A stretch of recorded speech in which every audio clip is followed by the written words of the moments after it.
This is survival racing, urban off-road racing, the party at the end of the world. This is as rough and rugged as any previous Motorstorm, if not more so.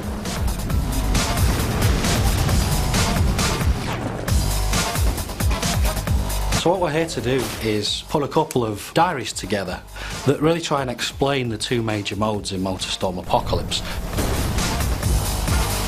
Festival mode is the main single-player campaign in Motorstorm Apocalypse.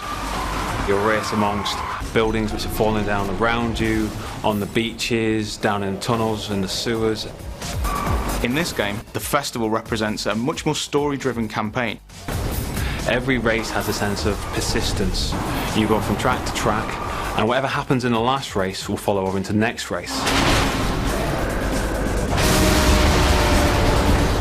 What we've got in Festival are 3 different difficulty levels. They're each driven by a different character. A rookie character, a guy we call the Pro, and Big Dog, the veteran. And you race as every character. You don't pick one of them. We've created much more accessible races in the start, and then much more challenging races at the end for the hardcore. So Festival mode, we're aiming for probably around 7 to 8 hours of gameplay for a player that's familiar perhaps with racing games. But of course, there's much reason to go back and replay through the festival, because now we have a lot of unlocks and hidden items actually to find within the festival mode. I mean, we're aiming for somewhere in the region of 40 bespoke races, and that's more than we've ever had in the series before. If you play a lot of racing games, you'll know it's really important to be able to learn the track to get better and better at it. So whilst multi-events will play at the same time when you play through the same race, there's a lot of emergent possibilities.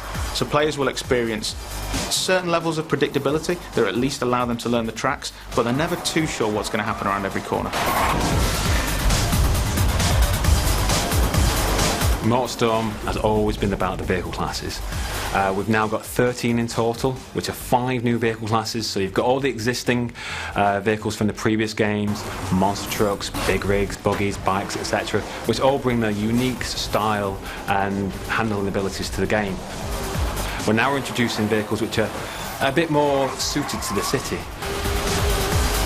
So vehicles like supercars, superbikes, choppers, muscle cars, and even super minis, more European style hot hatches. So they're all present in the game, but they've all been given the Motorstorm treatment. We noticed there was a lot of enthusiasm for taking the game into a city, but we really didn't want to do Motorstorm does urban racing. We wanted to do more than that and be more excited. You're driving down the sides of skyscrapers, jumping from rooftop to rooftop, going down into the sewers, onto the train lines. This is as rough and rugged as any previous Motorstorm, if not more so. Because we've got all these different vehicle types and different parts of the city that we've created to use, there's a very different feeling between racing, say, a muscle car around the streets of downtown and racing a buggy down through the beaches and the parks. We made a very deliberate choice to give the player, or hand-pick the player, a vehicle for every race within the festival. The reason being is that we can then tailor the grids, the AI that you're playing against, around that vehicle choice. For example, one of the races may feature the player on the bike, but then every other AI competitor has a big rig, and their objective is to just take you out. So you have to survive this race more than anything else. We've been somewhat famous, I think, in gaming circles for our soundtrack. This time around, we've gone for a completely different approach. We've got one of the world's leading movie composers, Klaus Badelt, who, for example, did the Pirates of the Caribbean soundtrack, and he's created 4 amazing pieces of music. But what we've also done is contacted some top remix artists and DJs. And they're going to give us an entire soundtrack that covers the whole game. And so what this allows us to do is to key back into the series and the soundtrack and the mood that elicits in the previous games, but also do something completely unique. We used to get a lot of emails from people who really wanted nighttime racing. The old mantra was race by day, party by night. The truth of the matter was a little bit more mundane, and that was it was actually quite difficult to develop night races with the technology we had. And what we've decided to do this time around is make sure that it's race and party, day and night. And we're never going to race kind of in the middle of the night, because we found it just isn't particularly enjoyable.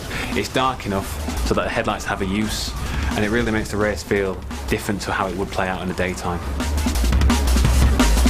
We've added life to the city in the form of a private military contractor and a bunch of crazy looters.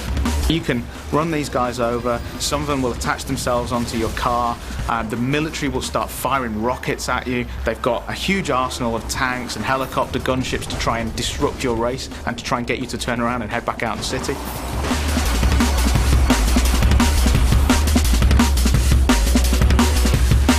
When you play the game, it feels different. It feels like no type of off-road racing experience you've had and no type of urban racing experience that you've had before. They kind of come together really nicely to offer a whole fresh take on this type of experience.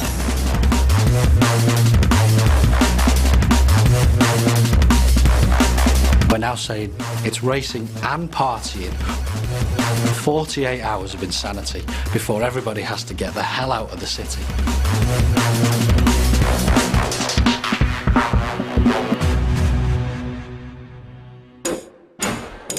PlayStation